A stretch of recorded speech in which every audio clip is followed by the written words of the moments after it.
दोस्तों, हिंदू धर्म में दशहरा त्योहार को मुख्य रूप से बुराई पर अच्छाई की जीत के रूप में मनाया जाता है।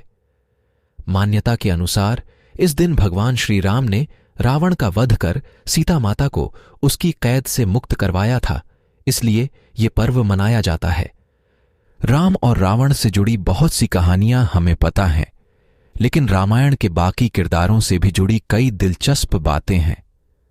दशहरा के मौके पर जानते हैं रावण के भाई कुंभकर्ण के बारे में, जिसका नाम आप अक्सर बहुत गहरी नींद में सोने वालों के लिए लेते हैं।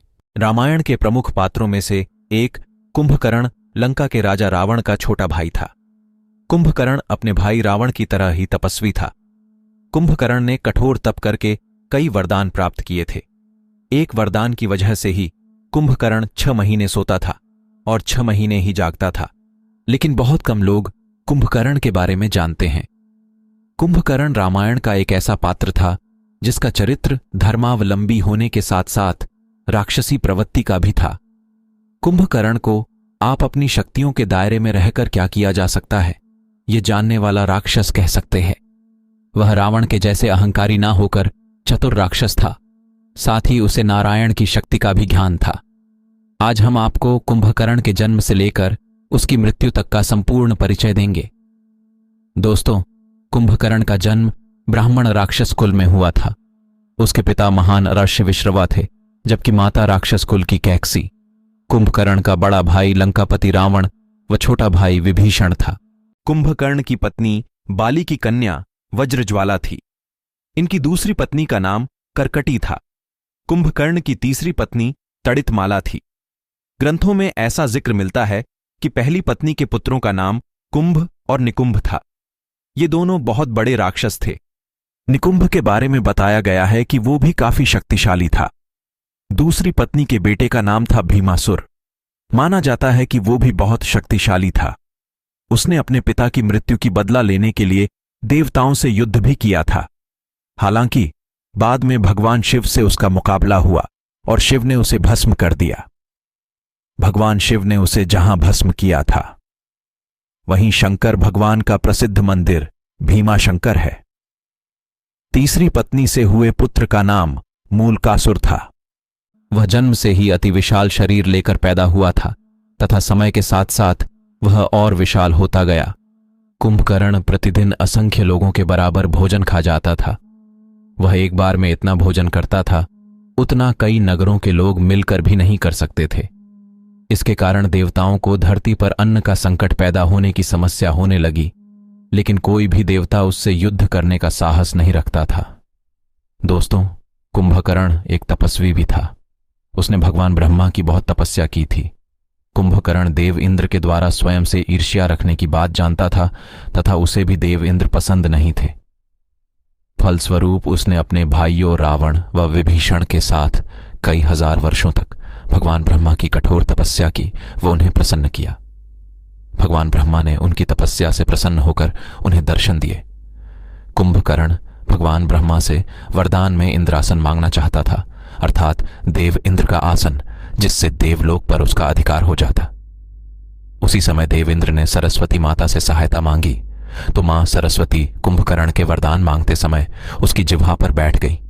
इस कारण कुंभकर्ण ने भगवान ब्रह्मा से इंद्रासन की बजाय निद्रासन मांग लिया, अर्थात हमेशा सोते रहने का वरदान। भगवान ब्रह्मा ने उसे यह वरदान दे दिया। यह सुनकर तीनों भाई भयभीत हो गए। यह देखकर रावण ने भगवान ब्रह्मा से याचना की कि कुंभकर्ण भी उन्हीं के द्वारा बनाया गया एक प्राणी है तथा यदि वे किसी की मृत्यु से पहले ही उसे हमेशा सोते रहने का वरदान दे देंगे तो यह उनकी मृत्यु के समान ही होगा। फलस्वरूप भगवान ब्रह्मा ने कुंभकर्ण के लगातार 6 माह तक सोते रहने व केवल 1 दिन के लिए जागने का वरदान दिया। इसके पश्चात कुंभकर्ण का सारा जीवन सोते हुए ही बीता। 6 माह तक निरंतर सोने के पश्चात वह केवल 1 दिन के लिए जागता तथा उस दिन बहुत सारा भोजन खाता, मदिरा पिता, नृत्य देखता व फिर से सो जाता। कुंभकर्ण का होना न होना एक बराबर हो चुका था। रावण के द्वारा किए जा रहे अधर्म रूपी कार्य के बारे में उसे कुछ नहीं पता था। कई सालों बाद जब रावण ने सीता मैया का अपहरण किया था तब भगवान राम ने लंका पर युद्ध के लिए चढ़ाई की। युद्ध में राम का पक्ष बहुत भारी पड़ीडीडीडीअच रहा था।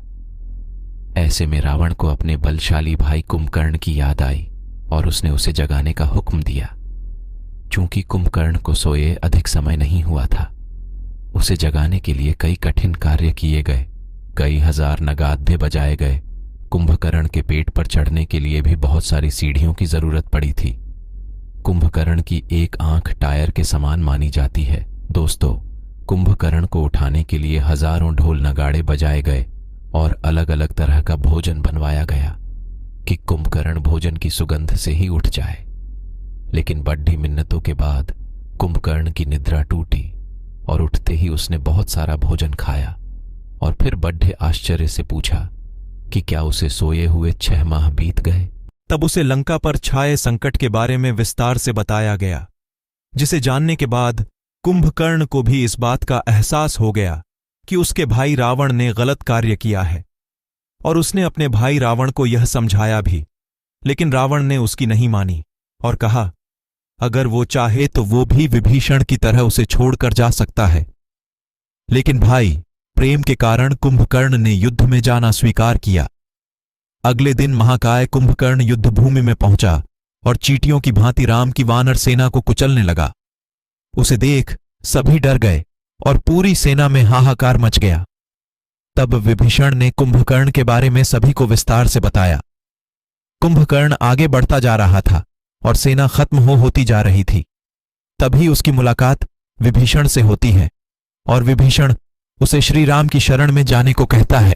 लेकिन कुंभकर्ण साफ इनकार कर विभीषण को विश्वासघाती, घर का भेदी कहकर उसका अपमान करता है और यह भी कहता है कि वो जानता है कि वो आज जीवित नहीं बचेगा, लेकिन वो कठिन समय में भाई का साथ नहीं छोड़ सकता और वो आगे बढ़ता जाता है। सेना की यह दुर्दशा देख भगवान राम ने स्वयं युद्ध भूमि में जाने का निर्णय लिया और कुंभकर्ण से युद्ध किया। अंत में कुंभकर्ण वीरगति को प्राप्त हुआ और उसने मरते वक्त भगवान राम को सहृदय प्रणाम किया, क्योंकि वो जानता था कि राम भगवान विष्णु का अवतार है। उनके हाथों मिली मृत्यु से कुंभकर्ण का उद्धार हो जाएगा।